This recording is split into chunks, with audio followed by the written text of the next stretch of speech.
13th. We're calling the meeting to order. This is the Land Bank Commission meeting on San Juan, Bertha Willis Center, and welcome everybody. So we're going to start with any kind of public comments. Back corner. Yes, Steve. Yeah, I'd never go to a meeting without flapping my mouth about something. You want to state your name, please? Steve Aldrich. Yes. Stan Moran. I got to comment on a couple things today, but leave to this right now. I wanted to commend the commission and the land bank and everybody else for what they've done with Beaverton Marsh and what that is going to be a 5-star golden opportunity for the town of Bright Harbor and the rest of us. Such a huge area, so directly connected to the fields and already infrastructure. It's just beautiful, and this bridge is gonna make all the difference. It may be a $1 million bridge, but it's gonna make all the difference. And it connect those trails. I recently wrote an article about the Overmarsh Commons, which I was involved with to begin with, and I'm a member of the Grange, and I'm just very proud of that effort between Grange and the land bank and the corporation. So kudos to Charlie and kudos to the leadership of the Grange for working this out. It was really that's the idea, right? The way that people are coming to it. So just wanted to thank you guys for your good work and use that as an example. Thank you. Any other comments? Online, anybody? Okay, so moving on. Any comments on the meeting minutes? No? Okay. Not hearing any changes, then we're going to approve those meeting minutes. Chair and Commissioner report. Anybody want to report out? I'll go. I've had spent a lot of time on thinking about hunting. We launched a tribal subcommittee, so we did a little more work on that. And then last Friday, Chris and Marilyn and I had this extraordinary hike all afternoon up Katy Mountain with Doug, and it was just really awesome to see like the vision of the land bank, you know, put into on the ground and how extraordinary it is some of these places that we've protected. And just thinking about, you know, future stewardship and trails and where the right balance is. So yeah, it was a really glorious afternoon, and again, thanks again, Doug. And it was great to spend time with Marilyn this afternoon too. Anybody else? Yeah. Just zero that. Okay. You know that. You got lots of dittos. I got to attend the presentation between the land bank and the conservation district. Restoration over at Mount Grant. It was very impressive. I learned about it and I want to see it now. Yeah, I think that was a fine effort and I can't wait for it to continue.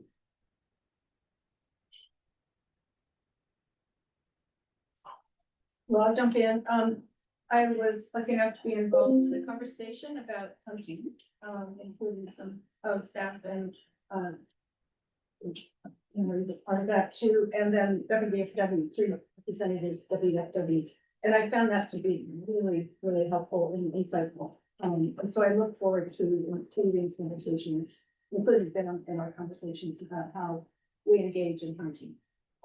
Because they're incredible support and knowledge, and they're part of the team. So I'm really looking forward to that.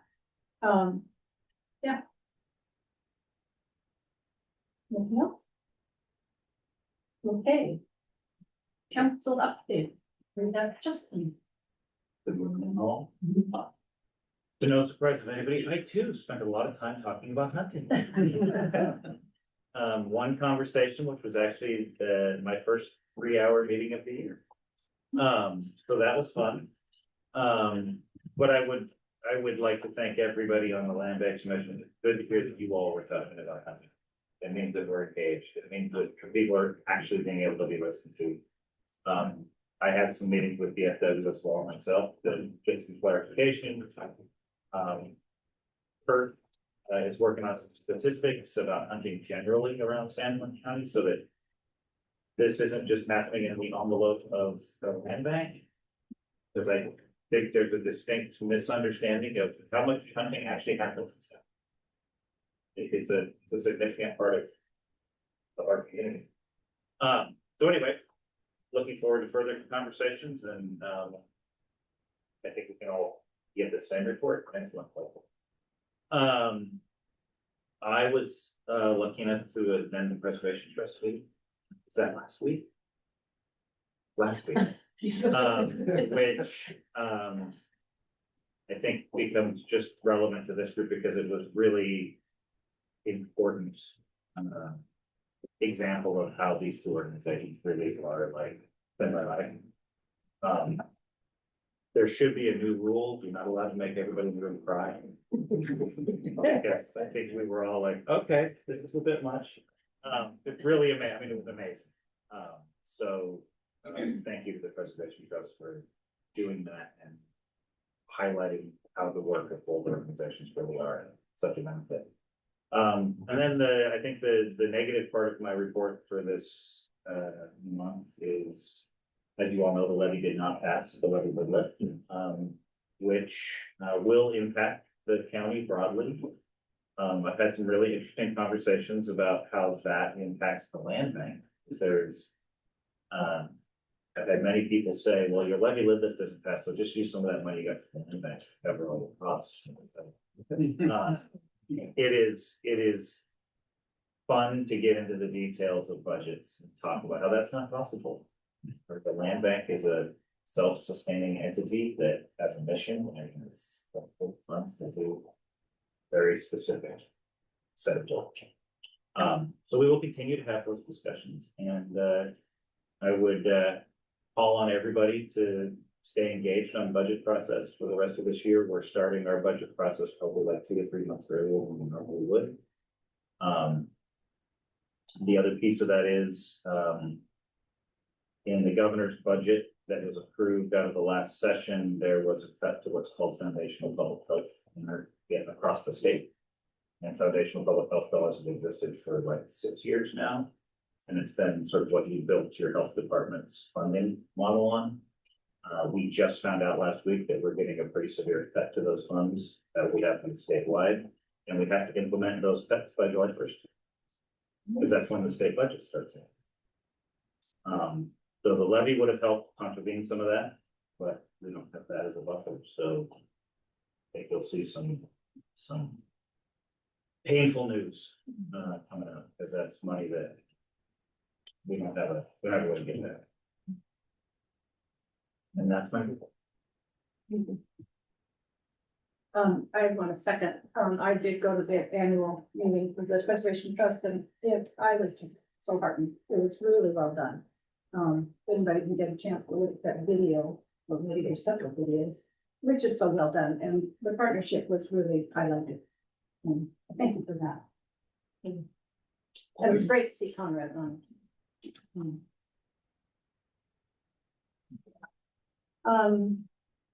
Okay, well, segue right into that.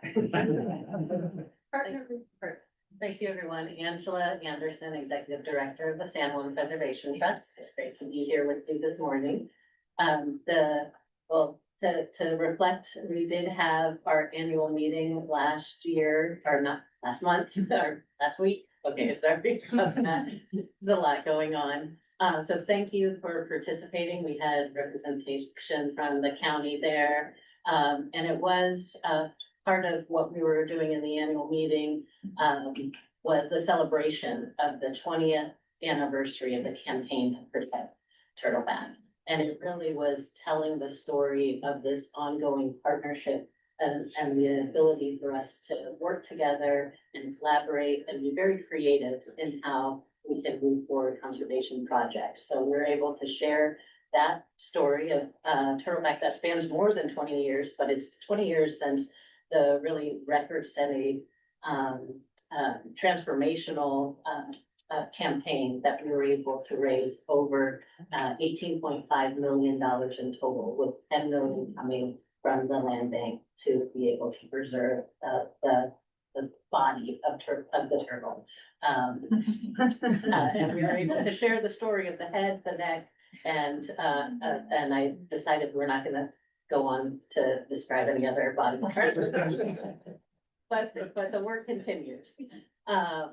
We were also able to reflect on another long-standing project that we've been working on since the 90s together, and that was Mount Ben, and the latest acquisition of Mount Ben West, with which the Preservation Trust has gotten the acquisition, and we're working on again a partner project to do a conservation easement with the Conservation Land Bank.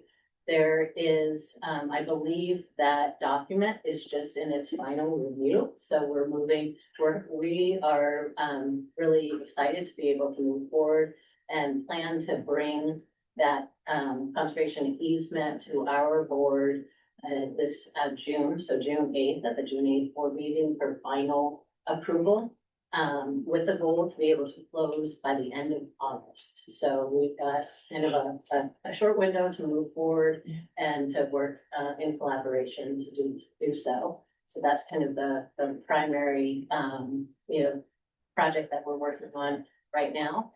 We also have, I wanted to make the announcement about, the continuation of the celebration around Turtleback. We will be hosting a summer social at Pawfelt Farm, another partner project that we've done together. And we will be again celebrating Turtleback Mountain and the achievements that we were able to do together. So the summer social will be held July 25th from 1 to 3. And it is open to the entire public, and we will be working together with Conservation Land Bank on the programming and activities. So looking forward to that. And that's it. Can you describe the summer social, a little bit about what will be involved in that and how you tie in with, I'm assuming you're working with belongs. Yes. Yeah, how that will kind of lay out. Yeah, well, we have, the plan is, it's open during the afternoon. We'll have some short programming, but the plan is to be able to have activities for families, and then also being able to highlight with tables about the different restoration work.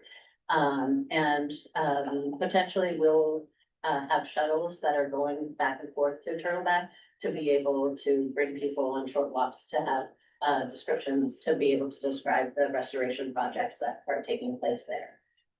So the final agenda hasn't been set yet, but plan is to have it very interactive, and again, open to the entire public. But it will require, just so we have an account of how many people, it will require folks to register in advance. And so the information will be going out online and will be on our website to register.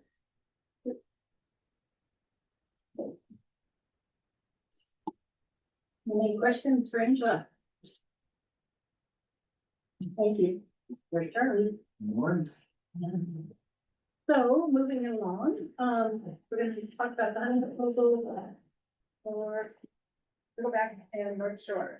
And I'm assuming I can dig in that conversation. Yes, yes.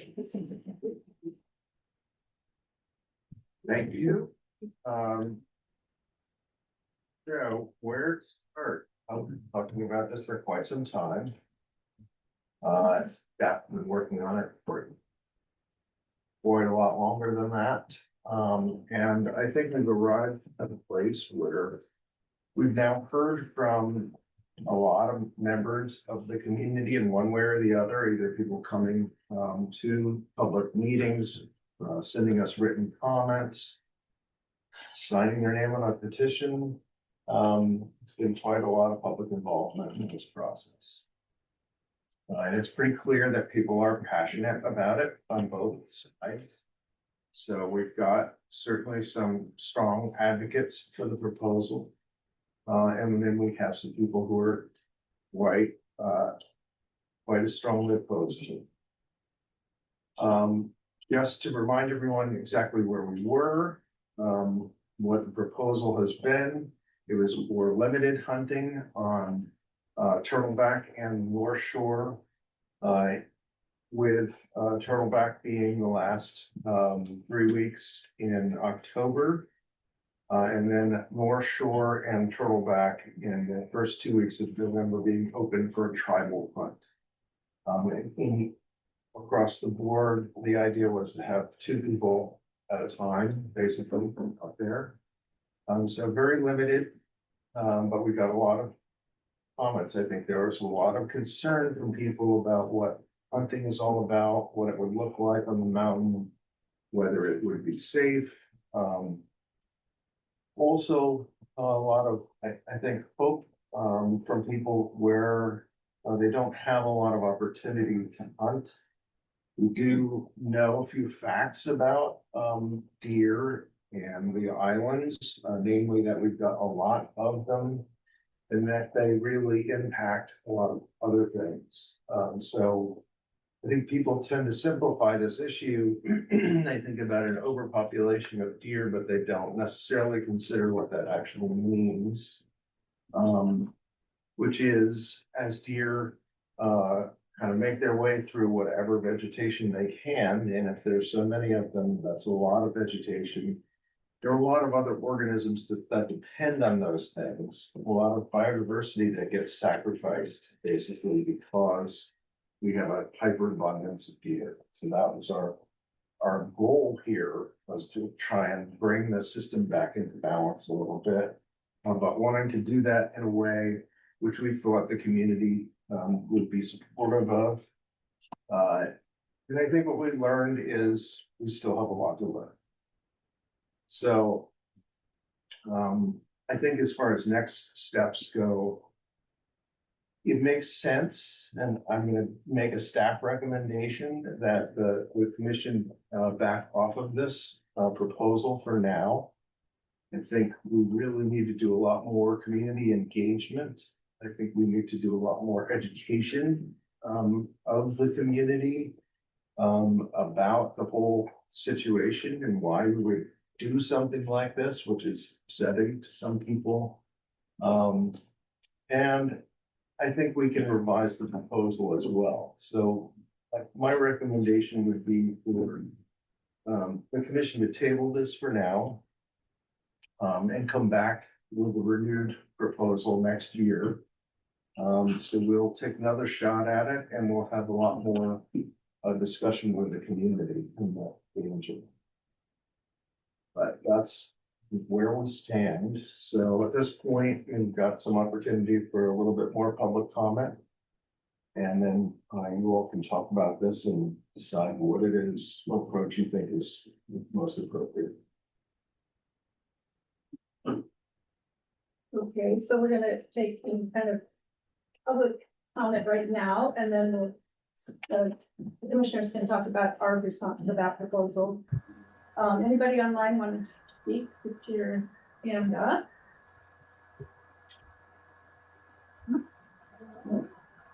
Okay. About Red Oak, he unmuted himself.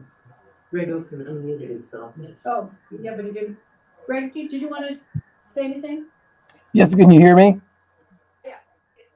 Okay, well, I think doing a pause is a really good idea. I think there are several issues here. One is the idea of tribal hunting. I support that. The other hunting, I'm not seeing any real numbers. I see a lot of assertions and speculations about how much deer there is and what damage they're doing. But in the last few years of hiking on Turtleback and North Shore, I haven't seen deer. North Shore is all fenced off as far as the planting that was done. And Turtleback, the last time we were there, there was an overwhelming number of madrona that were popping up. But anyway, I think a little more research, if we had some numbers that would say how many deer there are, how many deer should be allowed, if there is a number for that. But again, I'm not seeing any science, any numbers on any of this, and I'd like to see that And then I think they're two separate issues. Tribal hunting, yes, that is part of their tradition, their culture. And I think that's way different than allowing other hunters in for the idea of controlling deer. So two separate issues that I think they should be addressed separately. Thank you. Thank you. Zoe, I see you have your hand up. Yeah, hello, good morning, everyone. Happy Friday. Happy rain. I hope that everyone saw the rain last night.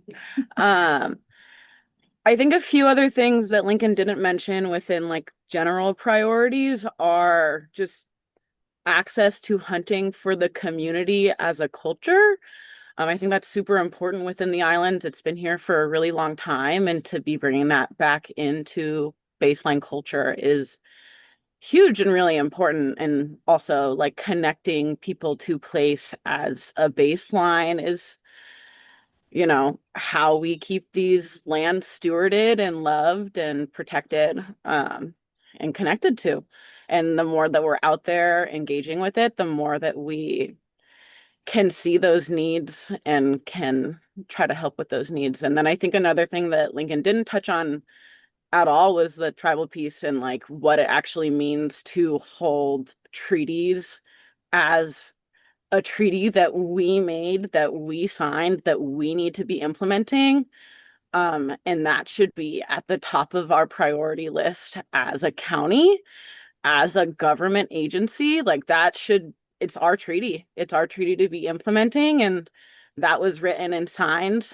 And that should be really valued as a high priority for the commission and for individuals here on the island that, are taking these resources, are using these resources. And I just think that that needs to be held on a higher pedestal than I'm hearing within these conversations. So thank you. Thanks, Zoe. You want to put your hand down?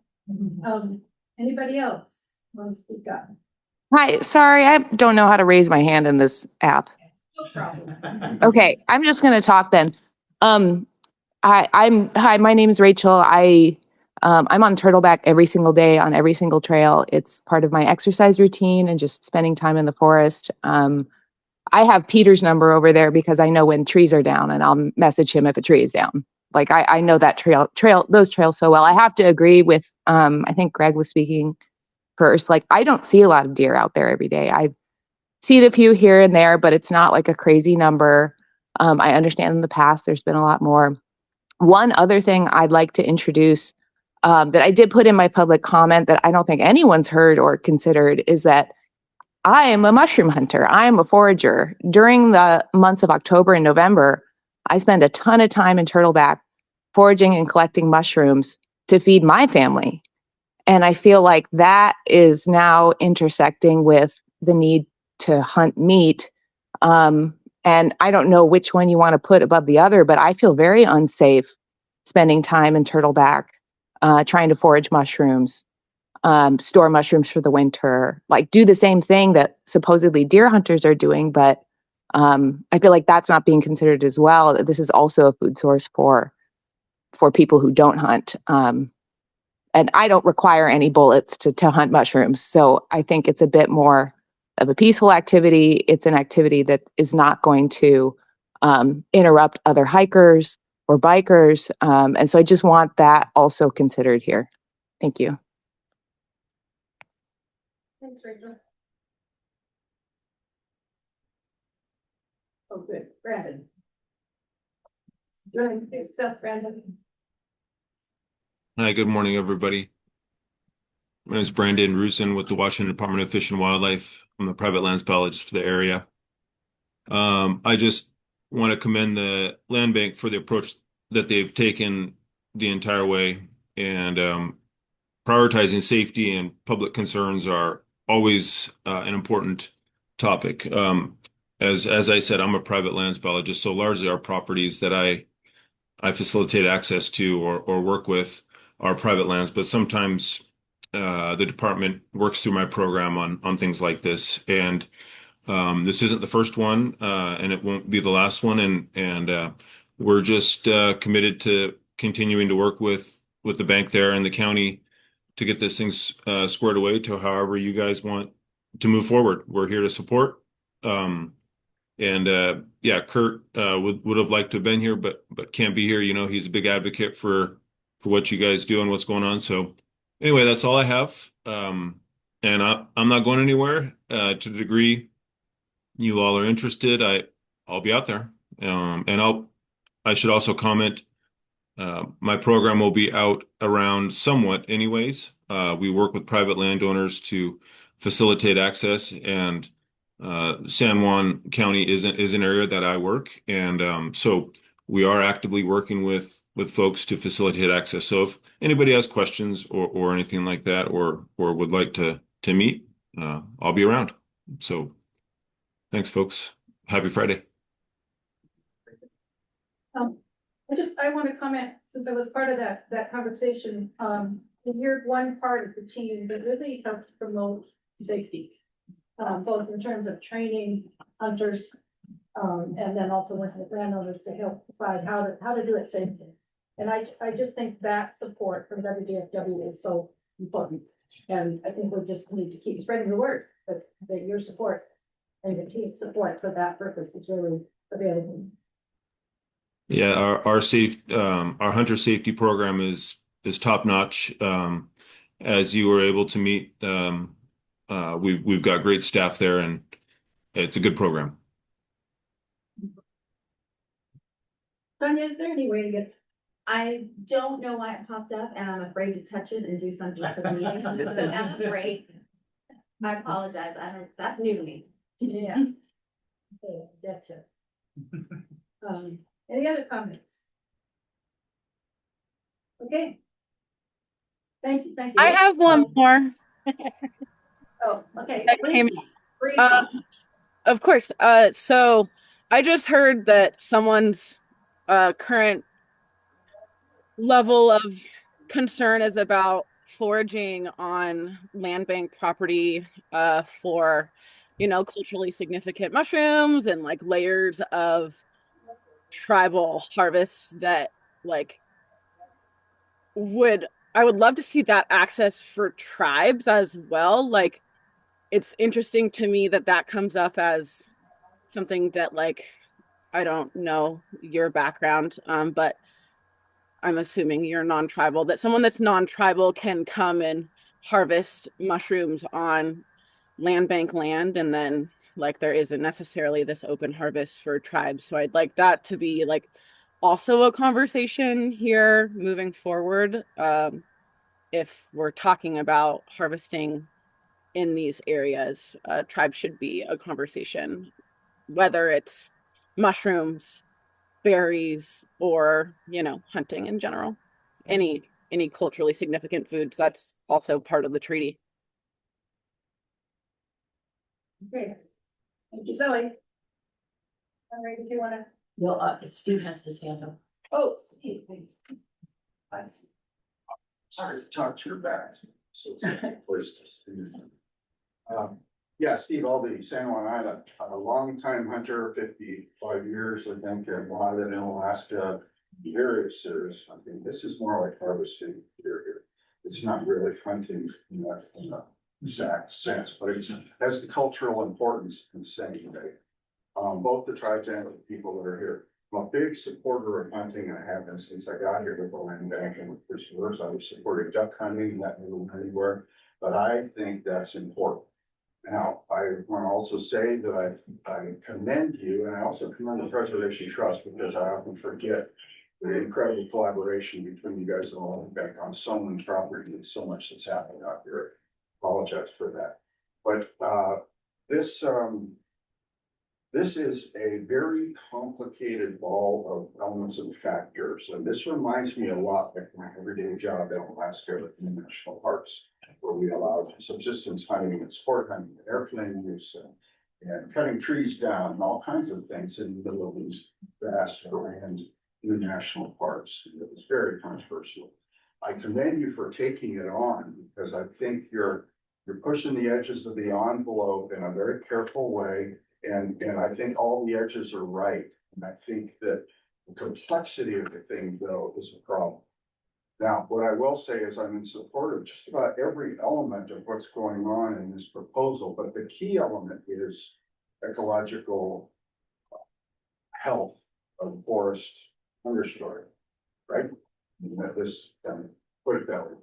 And my problem is I think the proposal is a bridge too far. I think that you can't fight gravitational pull from sociological changes and from ecological changes that have been wrought on these items in this place. And you can't undo the history. And the trouble with this proposal, as I see it, and I live, and I hunt deer in my yard, and I live up on the side of Mount Dallas, and it's very high quality habitat, right next to farms, right next to 1,400 acres of the Trout Lake watershed, where very few people go and hunt at all. Some do, but it's not really allowed. And so it's very high quality habitat. And for 20 years, I have watched what happens with deer here. And I am not a biologist, but I could be. And I want to say that the trouble with your proposal and trying to fix and ecological health is your units are way too small. Your units need to be connected to other lands that will allow hunting to expand that hunting take to a much larger group of animals. And of course, it should include does. And that in that way, things become a little bit more possible. But when I see landowners around a pretty small, I mean, I hunt within a 300 acre place. And, you know, when you add it all together, and I'm the only hunter in the whole area. So hunting has been going downhill for a long time in all Western states, according to the stats of buying hunting licenses and things. And I'm very sure it has here too. But there is a stalwart group of people out there, old family islanders and other people who have been hunting for decades and would like to continue to hunt. It's a cultural thing, absolutely. But the trouble is with no predators, it's such a serious problem that I do not think you can fix it in a closely stand way here and there, never, because you will not have the direct reduction of deer that are over browsing the forest understory because other deer will move in. Because we're gonna have a population eruption again and again and again. I think the reason why in the past these eruptions might have been a little less common is because a lot more people hunted. And we also have the car bumper effect. Once the population gets larger. And so, but I think now this adenovirus thing, this pathogen thing, this is gonna happen every 10 or 15 years, and it's gonna slam a lot of the population. Not everywhere gets slammed in the same way, which adds a complicating factor to what you're doing, because you can't estimate how it may or may not affect your particular parcel because things change. So what I want to say is that I think with the eruption, that eventually as that population comes up, if this hunting program was in place, as that population comes up, and by the way, on my property, the population has not come back from the second hemorrhagic adenovirus that came onto the island here in the last few years. And I have seen that firsthand. But the thing is that when that population starts coming up, if you have enough hunting, it will help to regulate that deer population in certain areas, not the whole island, because there's so little hunting in parts of that. So the main thing is that I just think you got to be very careful with thinking that somehow you can fix the eruptive nature and the overbrowsing. Because I think once the population releases, it becomes overpopulation, that there is nothing you can do and they will move into areas to find food because no creature wants to starve. Simple as that. Thank you for your time. Thank you. Okay, I think now we're gonna move into land bank commission discussion of this issue. And then that, okay. Yes, that's right. I was surprised at the staff recommendation because I didn't realize that we had come to a conclusion in the work that staff has been doing. Did you speak in? And the conversations that we've had. I know that we've all had individual conversations with each other, public, but it seems as if we've done a lot of work on a really important subject. We haven't really framed this. So we've discussed it as part of an island-wide problem with how to deal with the deer population, as Steve just gave us a really good background on. And we don't have, the number of deer that would be harvested in these two spots is pretty minor compared to the problem. But I feel as if we've made progress in understanding the two sides of the issue, with people on each side understanding each other. And I'm not necessarily willing to give up and start over at some undetermined future time on this. I'd like to have a more thoughtful conclusion, or at least a more thoughtful plan for the next steps of the conversation. I have one other thing to say, but I forgot it, so I'll be right back. Comments from anybody else? Oh, I'll go. It seemed that at the last land bank commission meeting, Orcas, the people talking were concentrating on two things. One was whether there's a problem and what the problem is, and the other was safety. So I went looking on the internet. I did not use AI, but there has been a fair amount of research on deer in the San Juan and Gulf Islands, which is very handy. The paper that I loved the most was entitled "Browsing Down Our Natural Heritage: Deer Impacts on Vegetation Structure in Songbird Populations Across an Island Archipelago." It's by Tara Martin and Peter Arces. Peter, Matt, he's been out here several times. They're both from University of British Columbia. Tim, you speak up. Ah, sorry, my voice is not very loud. So basically, they made an attempt to categorize by going to different islands, figuring out how many deer were on those islands, and then looking at the vegetation and songbird populations on those islands and correlating them. It's fairly straightforward. And it was fairly clear too that deer populations really impact the lower vegetation, which really impacts songbirds at least. Songbirds don't have food and they don't have a place to nest at a certain point. The really nice thing about that paper is that they looked at an indicator. So I'm assuming, and I may be wrong, that most everybody knows what ocean spray is. They took pictures even of ocean spray on islands that did not have any deer. And ocean spray, turns out, is a shrub that's like a bulb.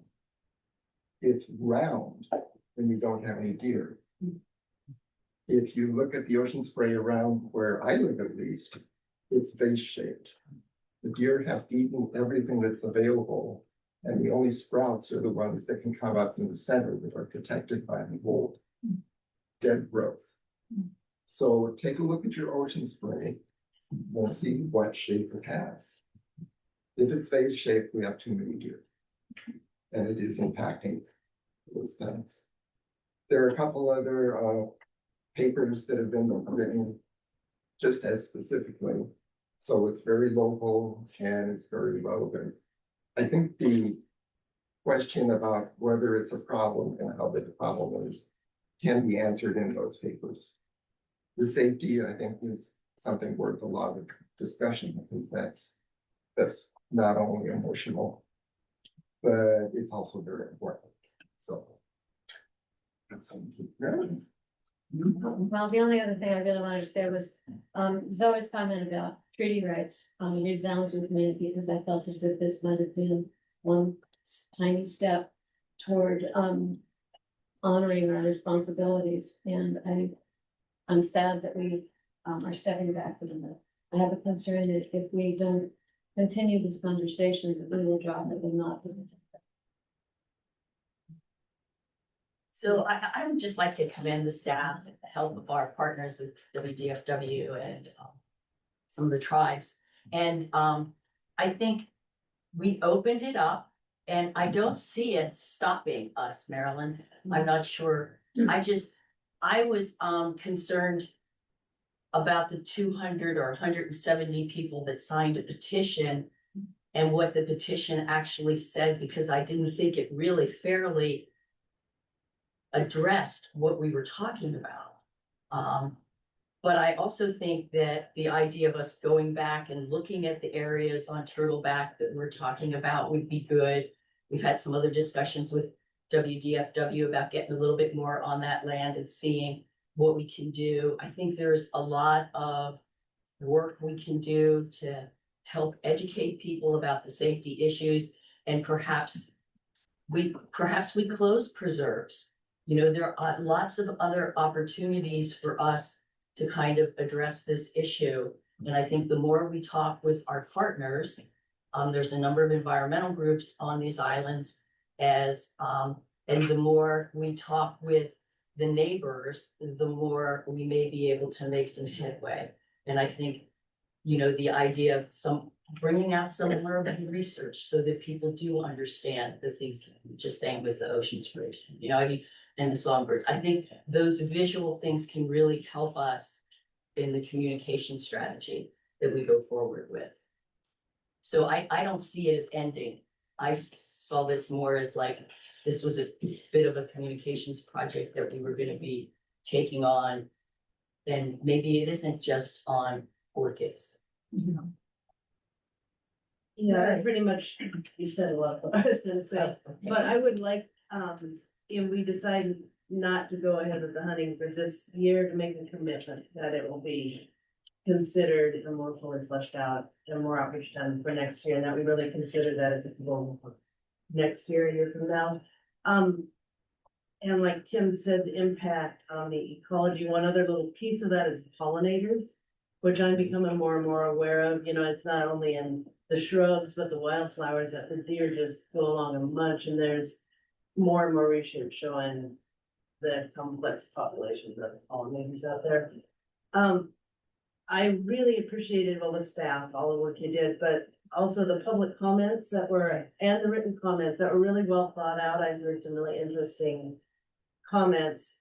The petition, I took it upon myself to call a handful of people that I knew personally, just to ask them, just to say clearly, I'm not trying to change your mind, but I would like to know, did you know the specifics of the proposal before you signed the petition? And none of them did.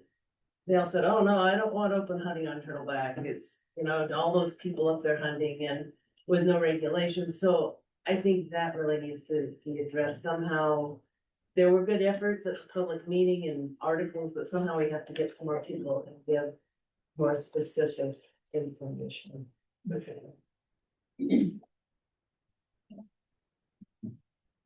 Well, I'll jump in. Oh, you go ahead. Yeah, I also want to thank the staff for all their hard work. Thank the public. I mean, again, it was very illuminating being on Orcas Islands last month and hearing in person everybody's very respectful, thoughtful, passionate dialogue. As I said, I come from a family of hunters. This is, you know, a normal thing. At the same time, I appreciate that this is very new would be very new for Orcas Island. I think we heard loud and clearly from who I consider to be Orcas Island's preeminent scientist, Dr. Joe Gatos. There is unquestionably an issue with the deer. They cause problems, some of which we've talked about today, many of which we haven't addressed some of them.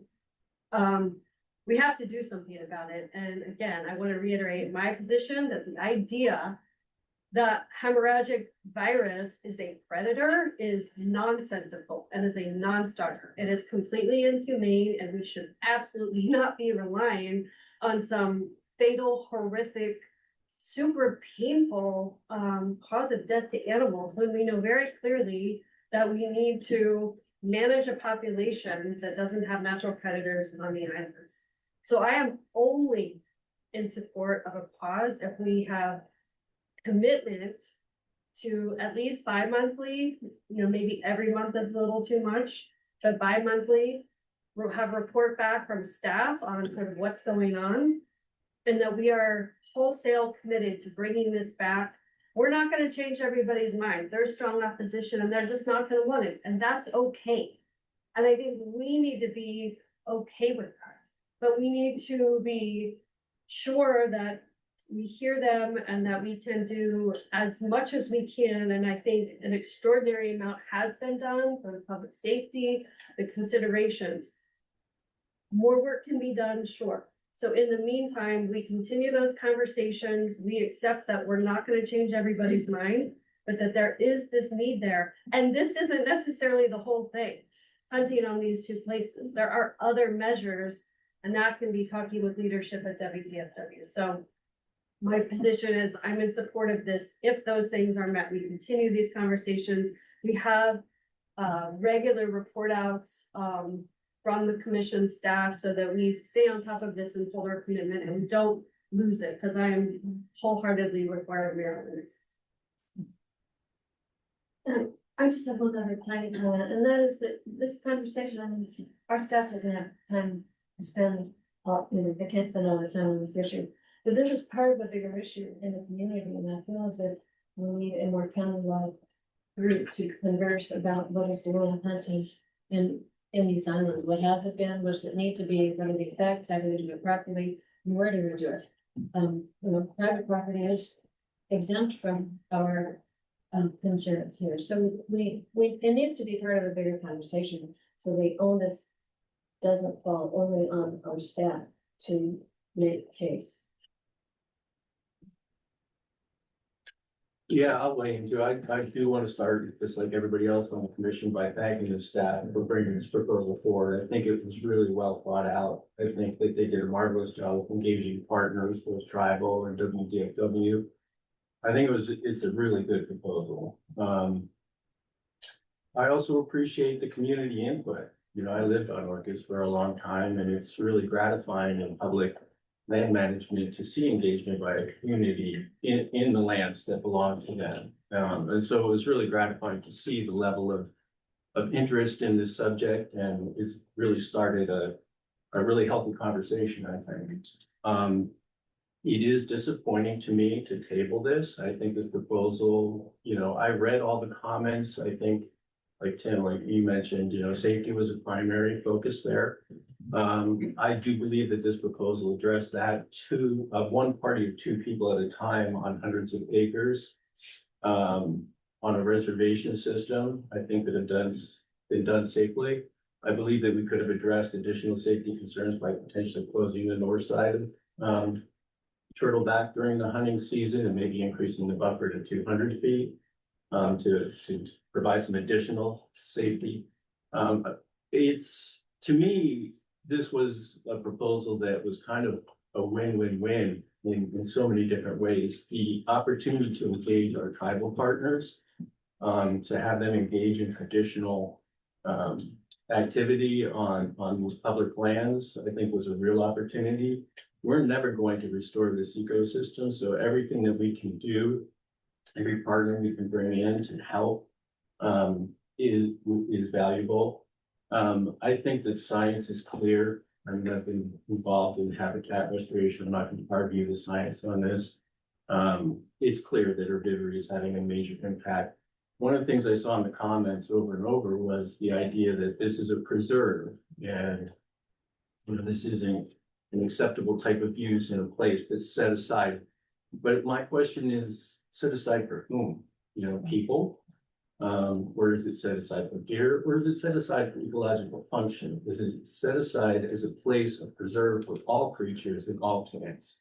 Because if it's a preserve where we're trying to maintain ecological balance, trying to preserve a little island of healthy ecosystem that we're never going to restore at all, then I think this was an approach that was really valuable. There is a lot of work that goes into habitat restoration in the islands, and most of it is really expensive, thinnings and plantings and all the work that goes. This was one where we could provide a recreational experience, engage partners, and provide ecological benefit at virtually no cost to the organization. And also in those comments, I kept saying, well, the ecological impact is minimal. Well, you could argue that anything we do on a landscape basis is minimal. Every planting that we do, put the plugs in the ground. Everything we do all by itself is a minimal impact. But it's that cumulative effect of all the tools on our tool belt that I think is really important. And so, for me, this was a no-brainer in terms of, I thought the proposal was well thought out. I would vote today to move it forward, maybe with some caveats. But I also know that we need to get it right. The health of the land bank, reputation of the land bank, good work that the land bank does is more important than this proposal. So if we need to wait a year to make sure that we get it right, that we engage the public, I can stand behind that. But I also echo the idea that we don't drop this. We need to come back. Okay, so I guess I'm the final comments. Wow, we've had some really great input. I totally agree with my main comments is, I'm elected to support the delay. The only way I will support the delay is if we have a real plan for how we're gonna keep bringing it back. So that we continue with the education, so we continue with the input. So we continue with people understanding what we're trying to do. And it's a lot of staff work. But I think it's necessary because I think the comments reflect, people, I don't want to be disrespectful of the comments, people, offer their opinions, but I think there's a lot of education. And I do want to look towards WFW to help us with that education. I think Aaron did a fantastic job in putting this together. So that for me is the caveat is that we do have a really clear plan for how we're gonna engage people to come forward with another proposal. And I don't know what kind of lead time WFW needs, so they will let us know what they need in terms of, putting together all the material they need to make this work, if that's where we end up. I also want to say I really support the tribal side of it, and I think, it's a really important piece. And I want to stand on that. I've been saying for a while, like, okay, we say we support this, but there's an action. And that's really important. I also want to say, we do have content on Lopez, on Lopez Hill. And so that, Jim's been part of that. Amanda gets the help with that. So if, yes, there was an accident on Lopez, that wasn't on that plan. So anyway, I think we have some history of monitoring and managing, hunting on minimum plans. And I think we'll consider it on that grant too. So I don't want to see this just as a Marcus issue. I think this is a countywide issue. And so that's kind of where I want this conversation to go as well. So I really appreciate everybody's input. So, yeah. Now. Do we make a motion? It's really up to you. I mean, I think the consensus is fairly clear, from what I've heard. So if someone wants to make a motion to defer this for a year, but continue to work on it, that's great. If not, I think we have a pretty good understanding of where the commission is at this point.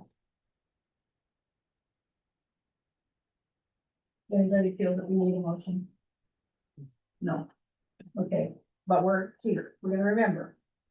The meeting is taped. Yeah. It seems to me is that we have pretty much a unified perspective on this. Each of us have our own little pieces that we're concerned about. So I think that all staff really needs to know is that the agreement to postpone the approval of renting in this, for this proposal for this year is predicated on us continuing to figure out what our role is within the larger management program and how we can support them, as well as on the trade lines. Okay.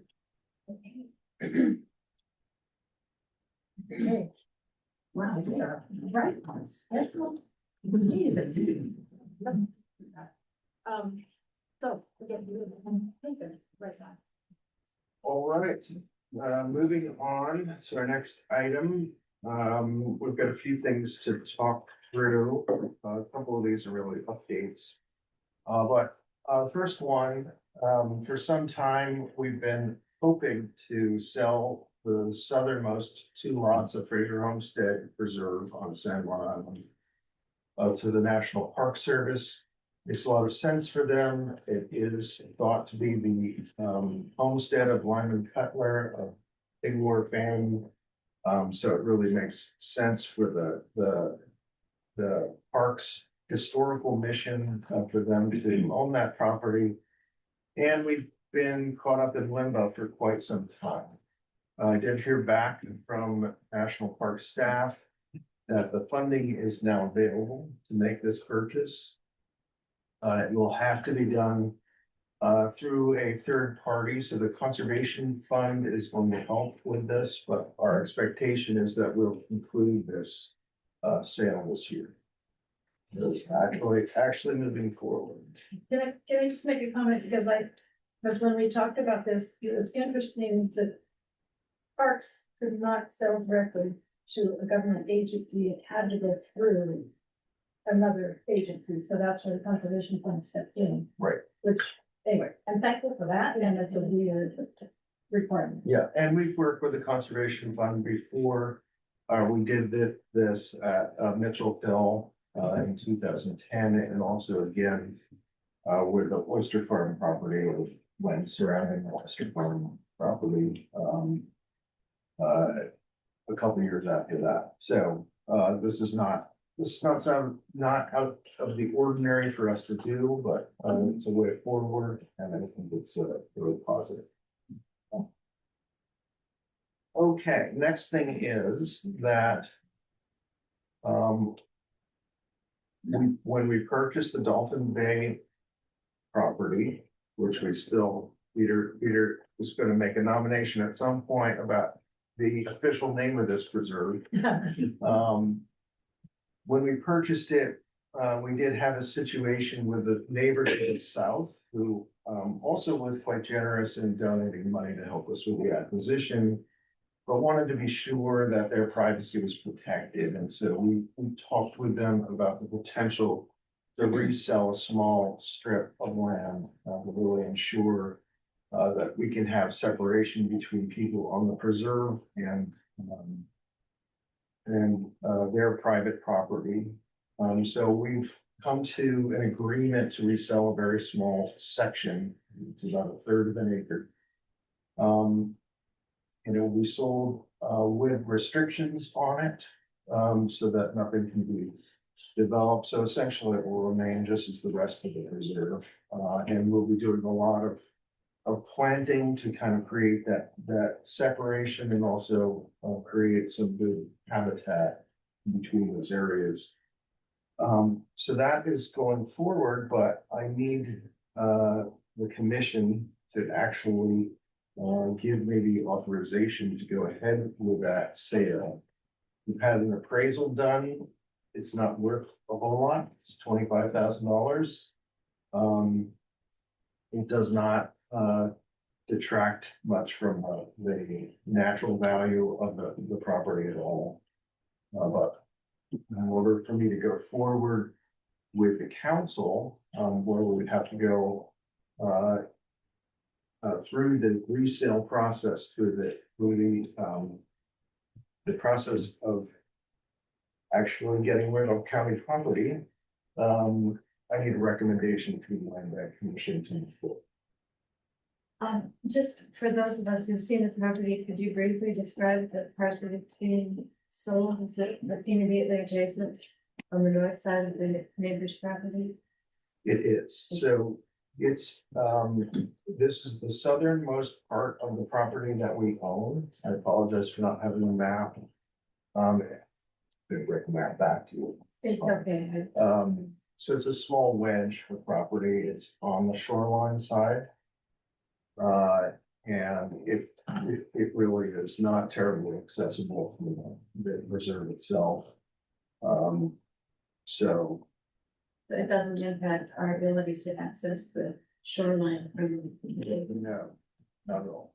So when we did the site visit down there, I think, there was a house or a building, Right, and there was a person up there who was the neighbor. right.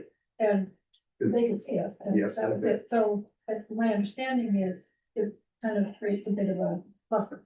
Exactly. So, Richard, no consequence to our reserve, except better neighbor, and that's helpful. And we'll be creating a buffer, vegetative buffer on our site as well.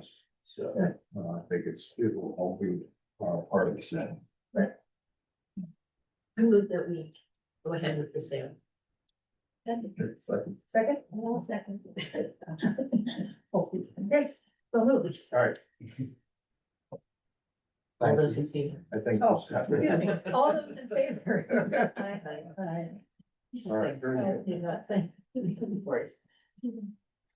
Okay, so next up, I've been wanting to do a presentation on our acquisition criteria and how it is we come up with potential priority conservation areas. I've given you pieces of this, but I don't think I've given you the whole presentation. When I looked at this last, I think the last time I actually did this, the full presentation was in 2019 or something like that. So I wanted to take you all through it. I did provide you with a copy of the slides in the presentation, so you can have that as a resource to look at, and we can certainly talk later about various particular pieces of islands and other things, but what I want to do here is just basically outline the general principles at work when we're approaching this question of what to preserve. So, next slide.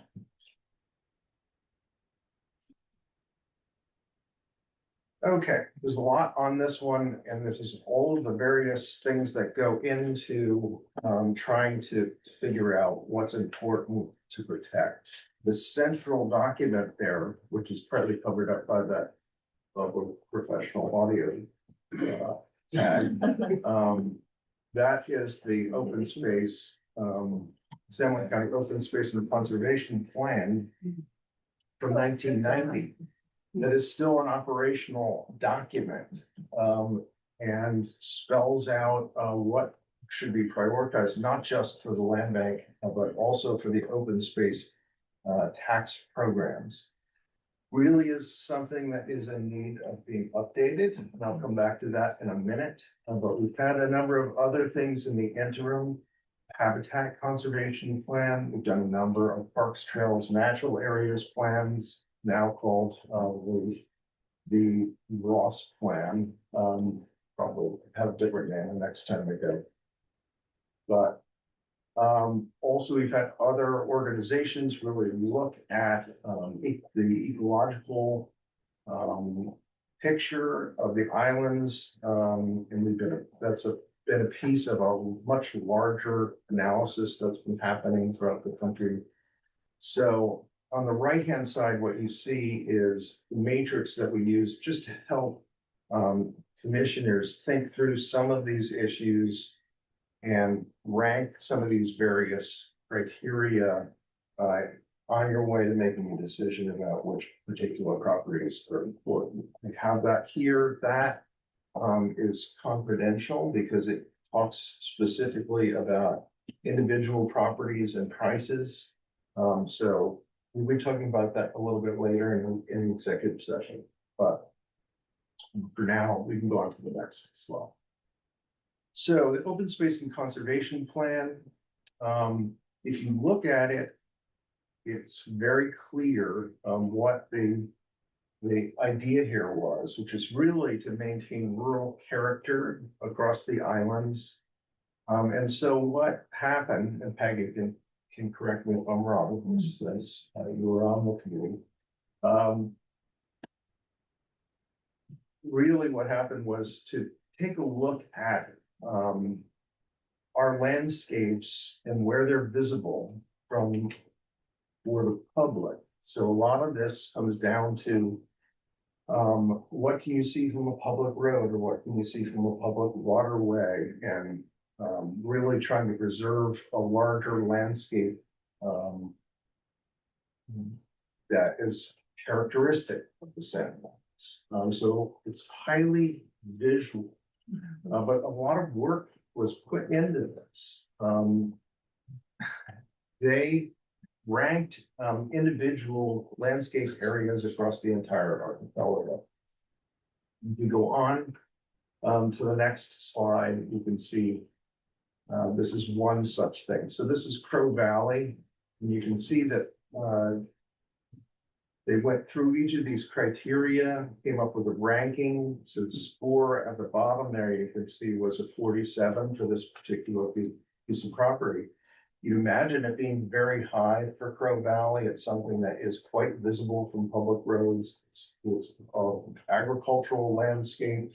And I think a big feature of the land bank and its origin was the idea of conserving larger properties, typically in agriculture, with a lot of island families who were property rich and cash poor. This is a good program to enable people to stay on the land and yet have some resources to manage it. So something like Crow Valley, which remains important, but we've done an awful lot of conservation work in Crow Valley. It's fairly clear, but go on to the next slide.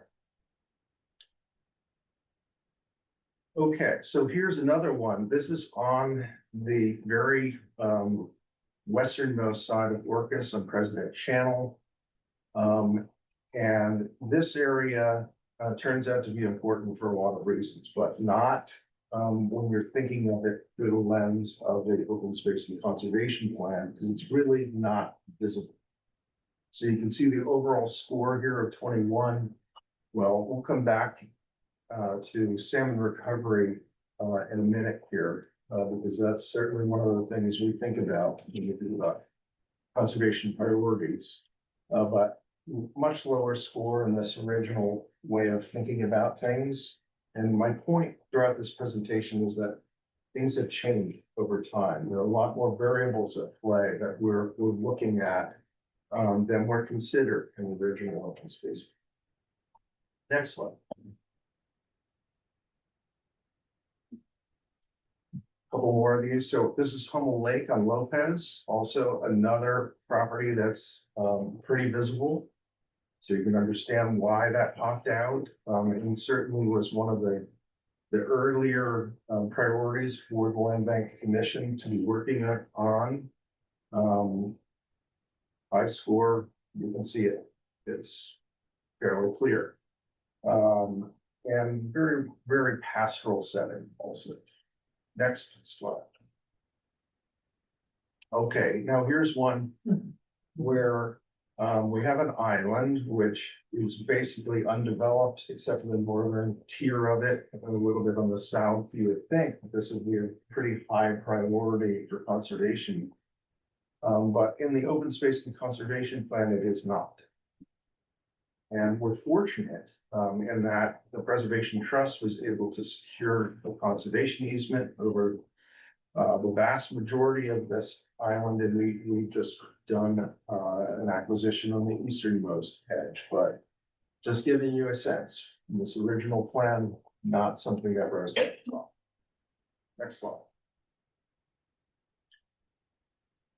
Okay, this is South Beach. So at the time this plan was done, that was up for grabs. And it really popped out as something that was important. It would today. Mostly this is part of the national park. Next slide. And Trout Lake, I think this is the last one. But this one I think is really pretty interesting because when you think about that area, the Trout Lake area, which serves as the watershed for drinking water for the town of Friday Harbor. There's also Mount Grant there, which we've invested a lot of money in, and you can see why this wouldn't have been important in the original open space plan. You can't see this from anywhere. It's hidden. There are a lot of other variables at play here which make it important, but this was the original focus of it. Okay, next slide. So the next in line that we really started to think through here was habitat conservation.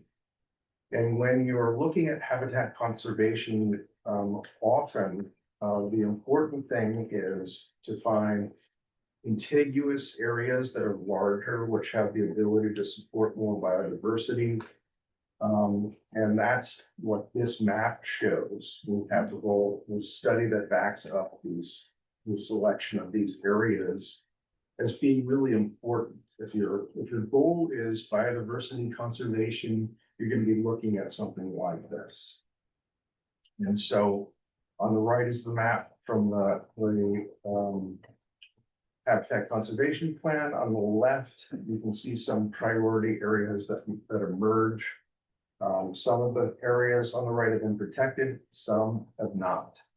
So that goes into trying to develop priority conservation areas along these lines. Next slide. Okay, this is the Nature Conservancy's resilient lands map. They did quite a lot of work in thinking about what's happening as the climate changes and what landscapes are going to be most resilient as that process continues. And so what they found was, again, larger, contiguous, intact areas are important. Also areas where there's a lot of change in topography, which allows species to move as the temperature changes. You might have tree species moving, maybe not keeping up with that temperature change, but also going over the crest of hills. So the aspect is really important. South facing, north facing, a variety of things go into this picture, but you can see this is what they came up with as the resilient areas in the islands and what we ought to be focusing on. And on the right-hand side, you can see that we protected some of these areas. We still have quite a bit of work to do. Okay, next slide. This is just the same concept here with the high priority areas in darker blue, lighter blue, so you can see the really concentrated areas for resilience. Moran is one, done a great job of protecting that area. You can see the Turtleback area in the northern part of that central one, and then on the west side, you can see that the higher elevation areas of San Juan Island. Also, I just wanted to point out this. You see Lopez only has a green, there's no blue there, but there are other factors involved in setting conservation priorities on Lopez. So there is some resiliency there, but there are other things, and we'll talk about those in a minute. Next slide.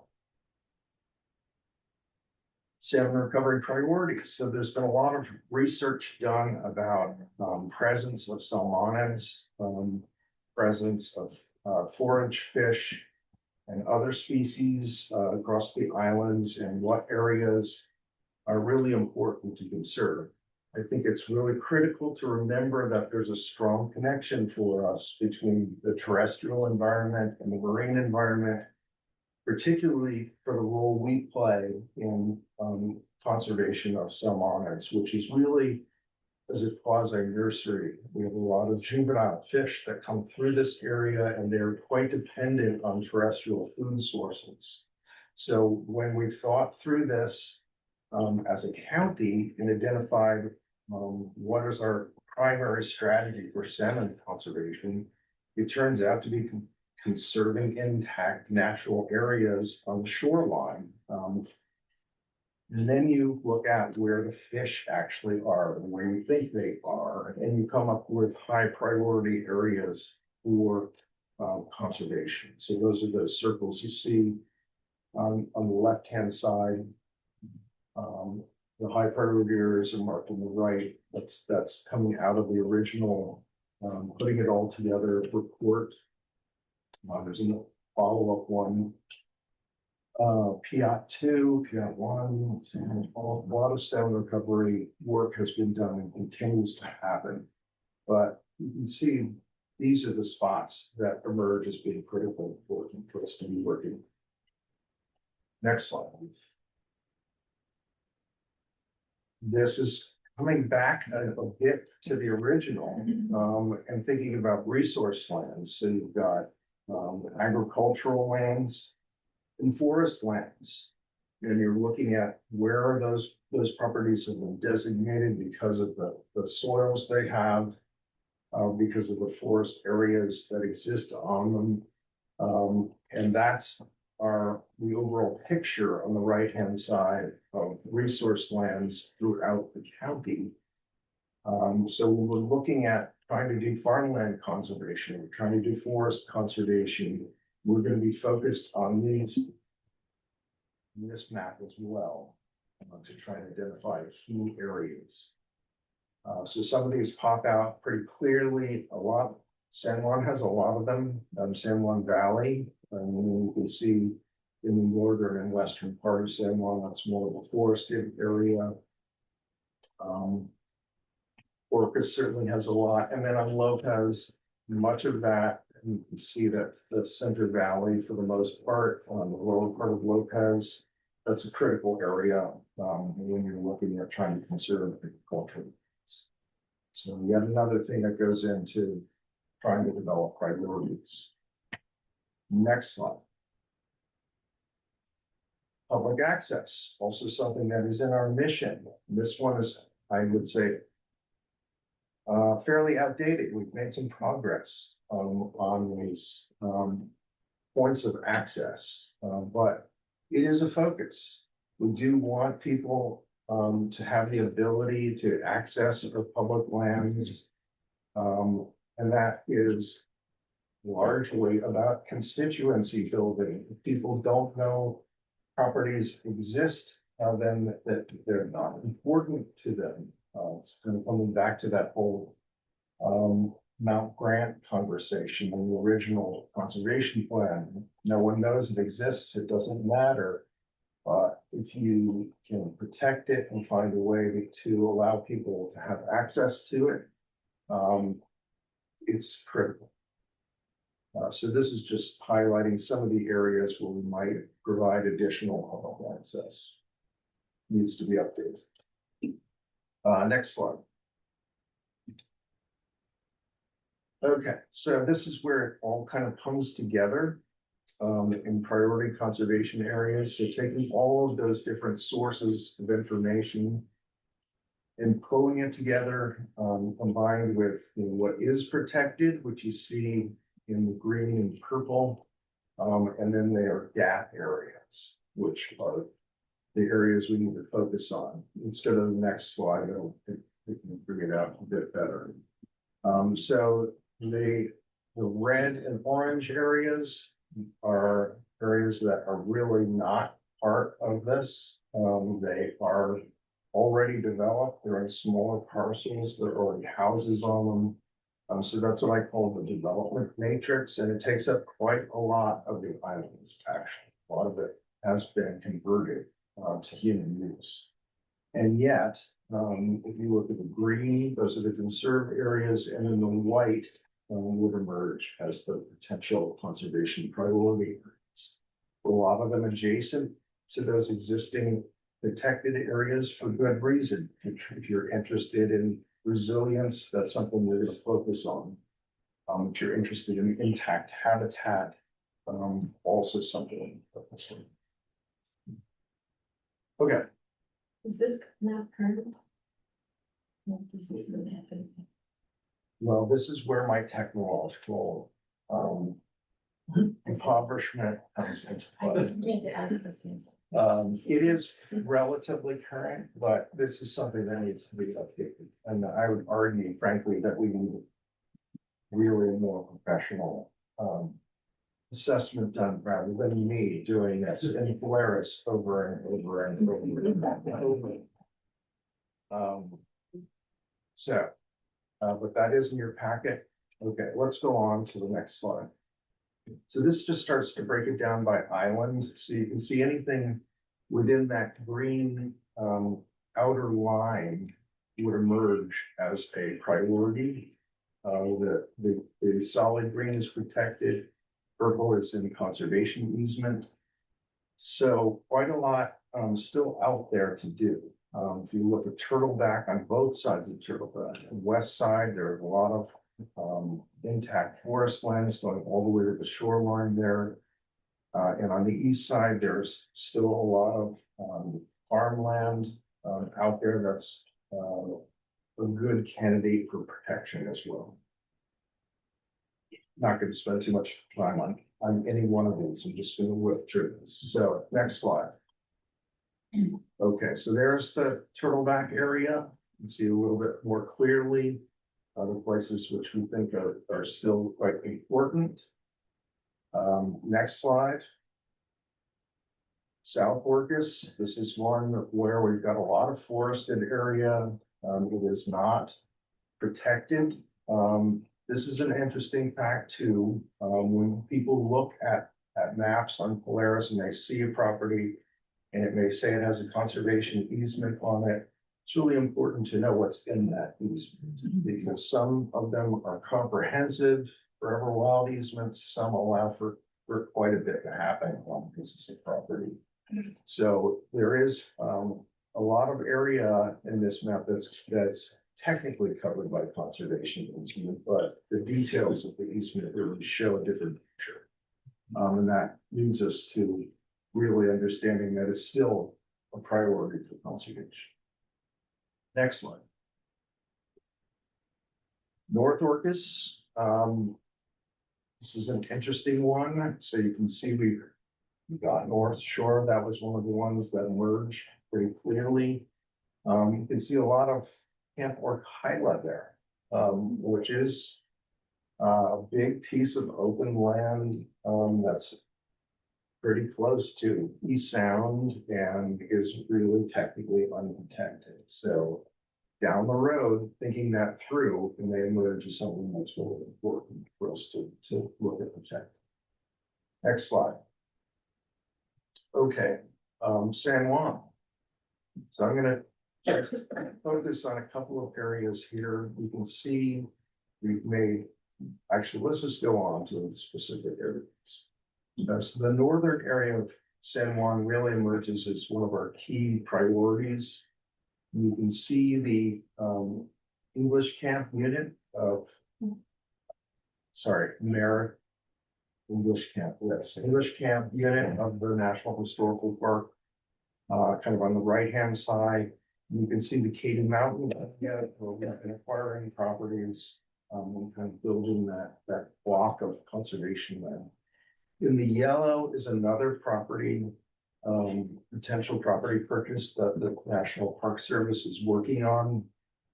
I renewed hope that this one is actually moving forward also. But the real objective here, if you look at this big block of land, it's very rare to find a large block like this. This is about 3,000 acres in total. We have the potential to create a large conservation area that will support biodiversity, be resilient in the face of climate change, et cetera. So the Briggs Lake parcel, a couple of years ago, you had said you didn't need to worry about because it's for the most part protected, but you do think at some point we should at least get a conservation easement? Yes. So the yellow area that's outlined in yellow is the property that's under consideration by the Park Service for acquisition. It's kind of the upland area of this property, and then Briggs Lake, you're absolutely right. It's de facto protected because it's the drinking water source for Roche Harbor. However, having a conservation easement on it would definitely make some sense. So if we can make progress on the yellow, we will talk about the other. Okay, next slide. This is the Trout Lake, Mount Grant area, and also over to the west side.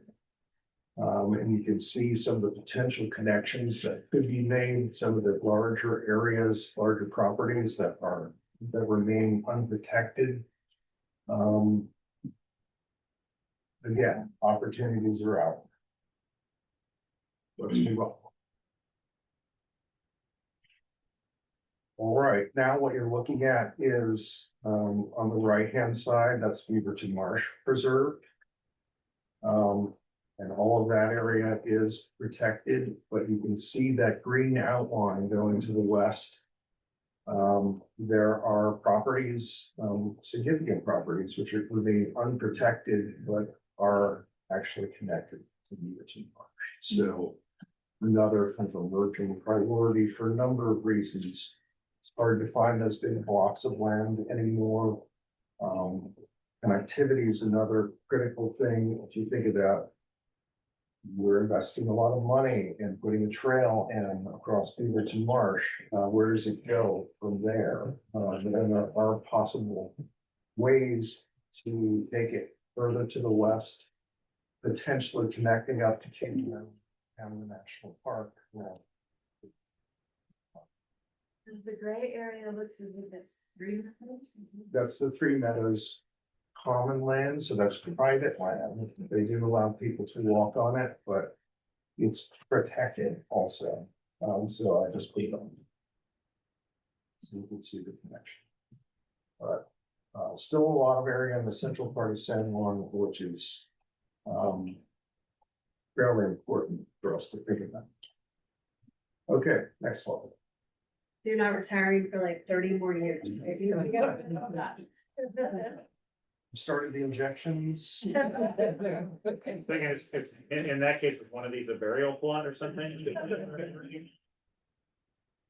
So San Juan Valley. Is an area where we've made quite a lot of progress, but there's still a lot of land out there, agricultural land that remains unprotected. So there's still possibilities out there, even though we've done a lot. There's still some things to do, including trying to make that connection all the way. You look at False Bay Creek going to the south there, down to False Bay. There's a big area, which is fairly critical, which remains in. Excellent. Okay, this is just southeast San Juan. I'm just gonna move on, actually.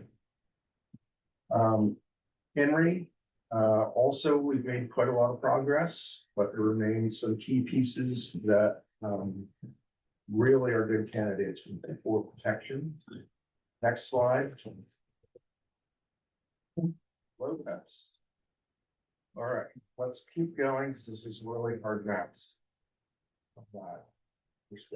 Well, northern part of Lopez, you can see the protected areas. Ogden Park is a big one, Spencer Spit, and then there are large conservation easements that the trust has put in place that coming down to Hummel Lake. So there are pieces at the edges of these which really remain unprotected. They're important agricultural areas, important view areas really from the original open space and conservation plan. So there's still quite a lot of possibility in Lopez in this part of the island. Next slide. Moving down to the center again, there's Lopez Hill on the left-hand side. On the right, you can see the conservation easements that we put in place over agricultural lands. But a lot of there's a good bit of agricultural land which remains unprotected also. Let's go on. And finally, the southern part of Lopez. Remember, this is a high priority salmon recovery area. So we've made a lot of progress in conservation down here for sure. We've got the national monument, we have conservation easement lands with land bank properties. Fish and wildlife, U.S. Fish and Wildlife islands that have been protected. So there's a lot that has happened down here, and yet when you look at that shoreline, you keep your eye on that. There's still considerable areas that remain unprotected. So there's quite a lot to do out there. Okay. Last one. pretty sure. So this comes back to Blakely. I mentioned this earlier. Huge success here, mostly thanks to the Preservation Trust. And then the property on the east side of the island is one of our latest acquisitions. That was school trust land. I always think it's a little slide. Anyway, this was the last significant school trust land in the county. So there's almost 2,500 acres of school trust lands. We protected everything but about 40 acres. And that's not just us, that's a whole variety of partners, but a big accomplishment for sure. Next slide. Shaw. Don't want to forget about Shaw. There are some significant areas, and here again, the Preservation Trust has done a lot of work here. A lot of this is University of Washington property. There's the private land on the east side under conservation easement. That's all through the Preservation Trust. There remain areas that are not protected. So the whole eastern chunk over there has nothing, no level of protection to it. If you work your way down to the southwest a little bit, you see Picnic Point, which is an area that we've been working on now, and Canoe Island. Important areas remain unprotected. Next slide. Waldron. And here again, some really good projects that have happened through the Nature Conservancy and Preservation Trust primarily. But still, if you think about this, this is one of our highest priority salmon recovery areas. There are a lot of shoreline properties in Waldron which we know that we protect. So this is something that we need to pay attention to and put some level of energy into for sure. I think that's it. Yes.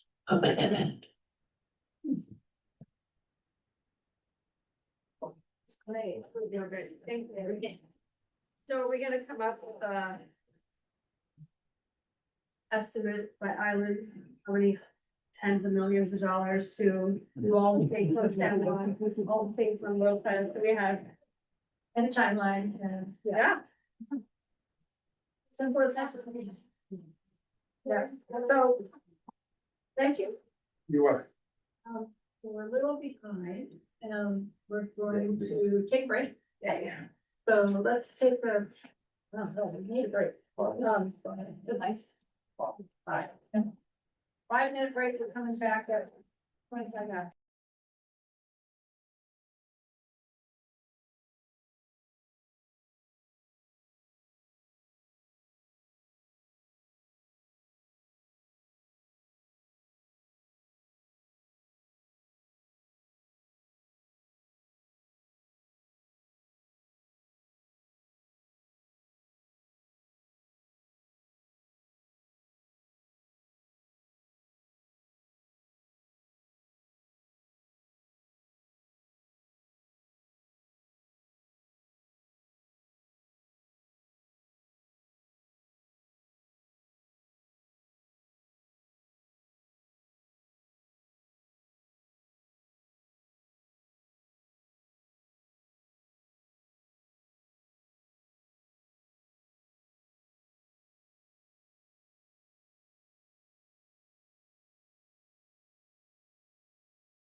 The Bureau of Land Management, or getting a state grant for it, through RCO. And, there was a, number of people spoke out in favor of the land bank owning it. And we went the route with the state grant. The BLM had kind of blanketed, we're not keeping the house, and that was an issue for many people on Lopez, and there was support for keeping the house. And we were still undetermined what that would look like. And the RCO grant wouldn't, they don't want houses as part of their program. And so we created this lease area, basically a building exclusion from that grant. So we could have the opportunity to keep the buildings if we wanted to go that route. And in the management plan, we also addressed the historic resources. And the direction that we took was that we were going to look for partners to help maintain the buildings, preserve the buildings on site. With the house, it was the exterior of the building. We're not looking to rebuild it as a residence. We're not going to do that. But, so we've talked with the Lopez Historic Society, looked at it, and we've talked with them a lot about Chadwick history, and they advocate for the project, but they're just not going to lead a project to restore these buildings. And I also had a condition assessment completed. We did that a year or two ago. And this was through a group that the Historic Society found called HistoricCorps. And they're like if you've heard of the American Hiking Society, does these volunteer vacations. So people come and camp and do trail work. Well, this group is kind of like that, but for historic buildings. So they lead volunteers to restore historic buildings throughout the country. They do a lot of work in like the Rockies and rebuilding CCC, Civilian Conservation Corps buildings. So they came out with a historic architect to do a condition assessment of what every building needed and what their recommendations were. So they submitted a proposal to us. And I circled back to them with this grant to just say, if we just worked on the house, like what would it look like? So they outlined like a 5-week project to restore all the exterior elements from like foundation to the roof. And that was going to cost about $150,000. So this is their staff leading a crew and all the materials needed. And so there is a grant opportunity through Washington State Historic Society, and that is open right now. So we submitted an initial application and was approved in the eligibility phase to submit a full application. It's very competitive. But this is kind of our opportunity to get outside funds, preserve the house or stabilize it. That's kind of the word I'm using because we're just stabilizing all the exterior elements. Can be open on tours for people to see what the inside is like, but for the most part, it'll be locked up and we can have interpretation on the exterior of the building. There is a match component to the grant, and some of that will come from funds we've already spent in the acquisition. Some of it will be met through the volunteer work, but I still think it's going to cost about $50,000 in land-based funds to implement the project. And so that's kind of where we're at. Of like, does the commission feel comfortable approving those funds? It'll still be in a budget. The grant won't even be, we'll work on this project in 2028. But we would know in 2027 if it was. Any questions? Thank you. Doesn't the match allow for in-kind? So they've already probably covered quite a bit of that. Yeah, so the match is 2-to-1, so the value of our match is $200,000. And so the in-kind does cover a portion. But there are expenses that count as match and also don't count as match. So That $50,000 is a pretty good estimate on the budget, what we would spend. So if we go through the process, do we have the option of withdrawing anytime before 2028? Yeah, so the applications get submitted in June, and so the initial round, they had 50-something applications, totaling about $30 million, and their budget, or what they funded previously, is 10. So it's very competitive. But the projects get ranked, and then the ranking goes to the legislature, and then we see what the legislature approves for the grant program. And then they start contracting in 20. So there's still time. Yeah. What is the long-term vision? You know, I've had quite a bit of experience and some scars from historic buildings. In my career, it's a major commitment.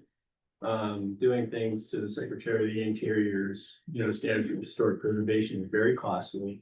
And so if you're going to invest and stabilize the building, I mean, that goes with a long-term commitment. So what you mentioned interpretation. So is the vision just to have a building standing there with interpretive panels outside and an occasional tour? Like what kind of use long-term do you plan to put that building to? That's a good question. So at minimum, if we have the grant, we are required to maintain the facility for 13 years from the end of the grant program. And then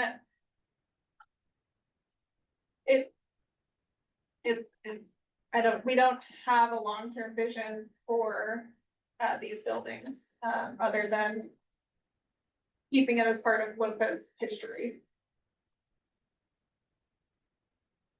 I would say, when we're talking about trying to protect it, stabilize it, there's no foundation. So it's just is put on rocks and cobbled together. But there's a lot of opinion, which adds to the complexity. And so, are we just pushing it down the road? I don't know. I don't know. It's been tricky right from the beginning. Yeah, because there was so much public sentiment about that. No clue what that meant, and what that entailed. Yeah. I see, and it was really firsthand, but I just wanted to make one more comment, is the condition assessment that we have in the proposal to work on it outlines all of the steps that the Secretary of Interior directed for this organization. So if we don't get the grant, would we do anything?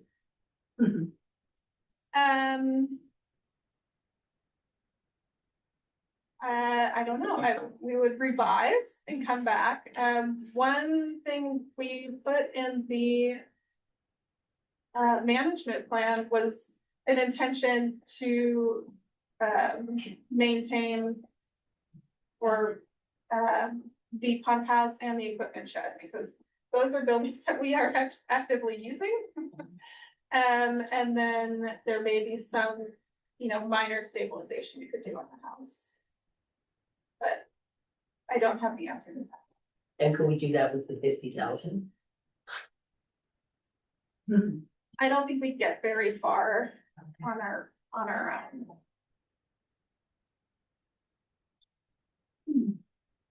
So I'm looking for, if you're comfortable moving forward, at least submitting the application. And I will be going to council to get their approval on the grant application. I think this is a good idea. I would make a motion to approve the submittal of the grant application. Second. I'll second. Go. The process makers. So, all in favor? I don't, actually, I don't understand. I don't feel like I know enough about it. I know. I know, I wish we had a picture. Yeah, But let's do a reminder that when we're talking about specific projects, that we're really. I remember it was a really hot community topic for, I think that it deserves support because it's important. to a lot of people for the sense of history. And I also think that we need to keep it out there, that this is tricky long term. So it's not, doesn't come as a surprise. Shows we made an effort. Yeah, we're making an effort. Yeah, I think so. It's an effort to implement what we put in the management plan about seeking outside funds to. And Amanda, you've done a great job. Yeah, yes, thanks. Thanks, Linda. So,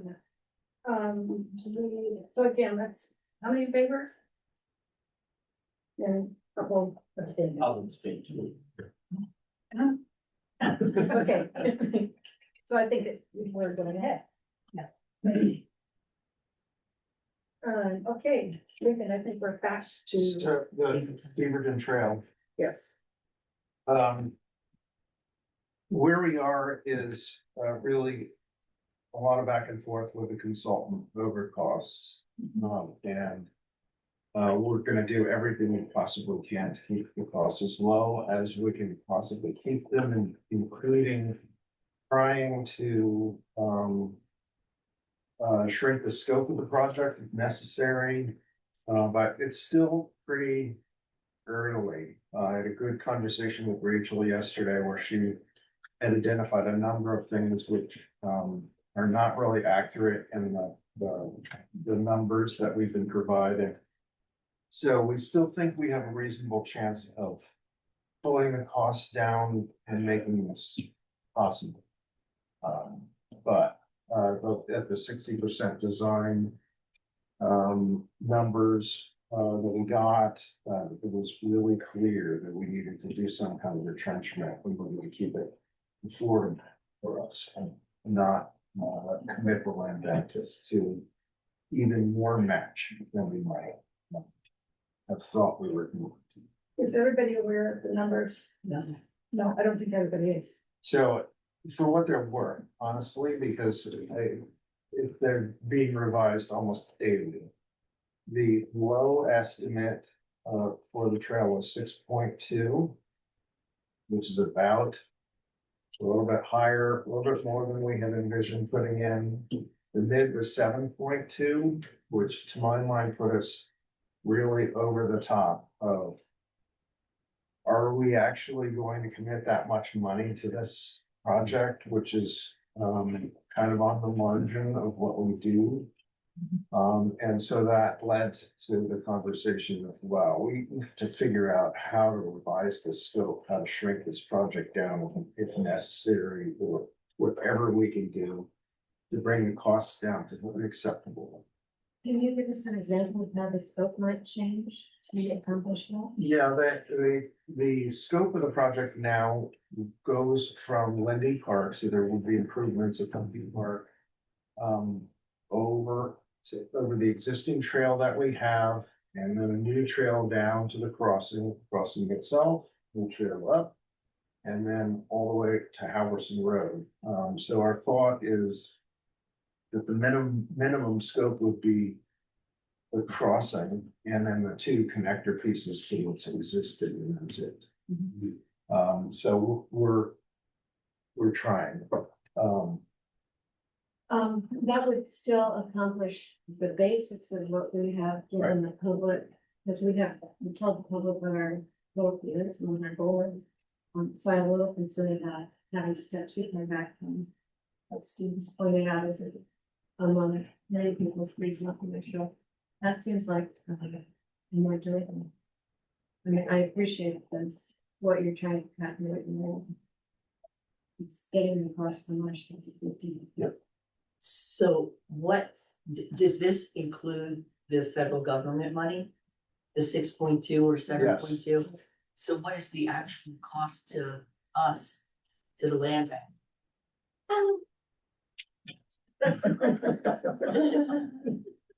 At that 6.2 number, we're looking at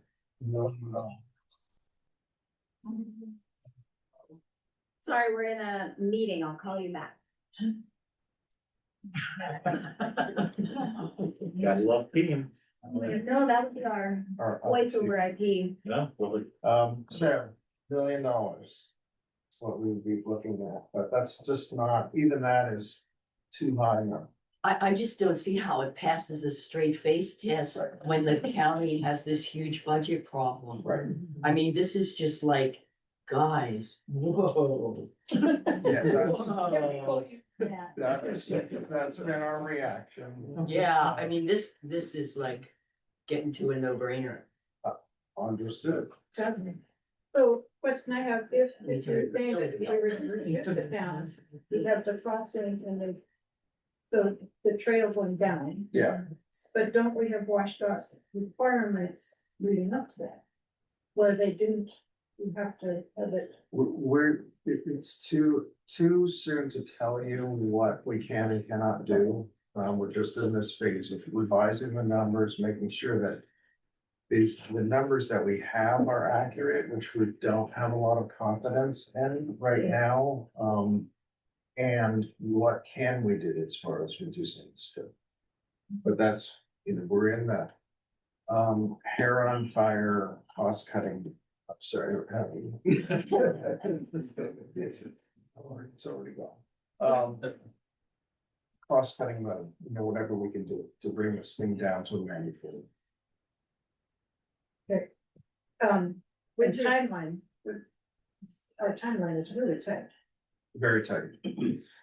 So this will probably, I think will be in June, really at the 80 or 90% level. I can't remember which one of those two, but that's when we'll really have a better idea of what's possible, what's not possible. And it's always been a possibility with this project that things blow up so much that it just becomes unworking. But we're gonna do everything in our power to make sure that we can do it and do it well. So there's no commission decision point meeting before June. Now, there's no point in thinking about it until we actually have better numbers and a better answer on the scope. Just to fill in the background, so the work that's been done so far with Rachel and the planning, that's all been paid out in a grant. Yes. So Yeah, that's we'll have to cover some of that, but almost all of the expenses. And Planning except expenses. our portion, we have a 13.5%. Yeah, we've been. 13.5% of what's been spent so far has been spent by us.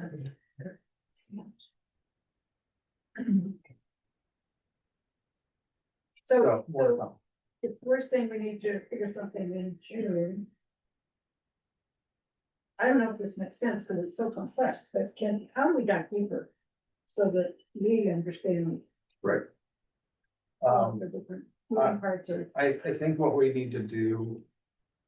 We need to spend another week or two with this, and I will get a memo out to the mission on exactly where things stand. So you have a better understanding going into that June meeting. So our June meeting is early. It's the 12th. So you don't have a whole lot of time. Okay, so I'm curious what people feel like they're gonna need to be able to make an educated, informed decision. Yeah. It's so complex. Maybe you have a sense of what we need, but. Well, let's just try that approach. Will Rachel be here for part of that? Yes. And, we've never really heard from, she's working directly with a consultant. We've never heard besides hiring them. And from them, maybe that doesn't matter. Maybe she's the conduit that we need. I think that's true, but there may come a point where we have to. It seems like the things that we will have to decide are whether to accept a smaller scope than we had originally envisioned in order to keep it in budget. Or whether to, this is what I'm never going to do, spend a whole lot more money in order to maintain the system. And then the question becomes, we might say what we were willing to spend, but we're all much, nothing, and start building out, and then just say, how do you put a cap? Right.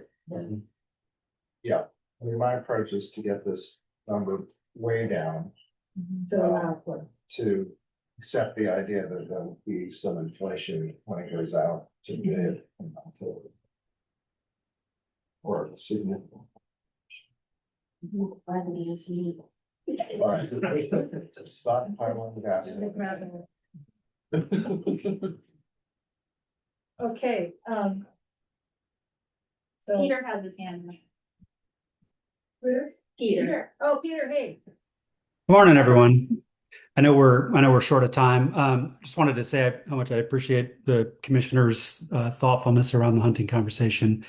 Glad it's staying on the table, and we'll keep working on it. I did want to just take a second to kind of correct one of the comments from a member of the public about the foraging. You know, I think many or maybe all of you are aware that we have baseline policies about, remaining on designated trails. And I mean, specifically, no collection of botanical, zoological, geologic, or other specimens except on a permission-only basis. This doesn't really address tribal access, which we're working on. County staff and Aaron Halcomb and others, I think are going to be working on this, but those rules have been in place on turtleback since its founding and are in the management plan. And I'm going to follow up with Rachel about that to make sure she understands it. So, thank you.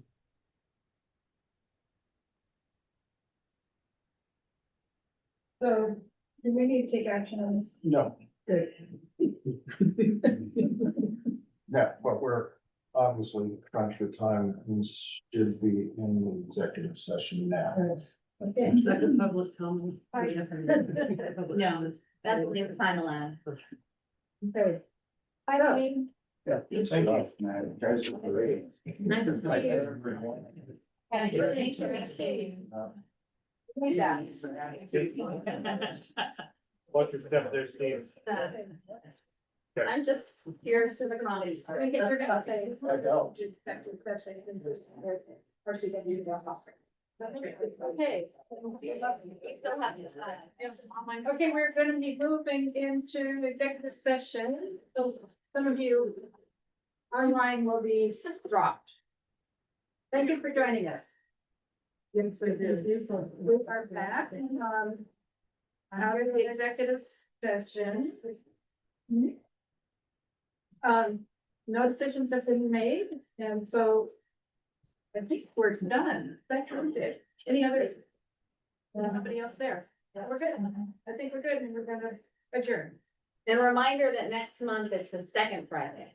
Well, On Lopez. On Lopez. Woohoo! Thank you. Thank you. Bet you there's a square. Nice.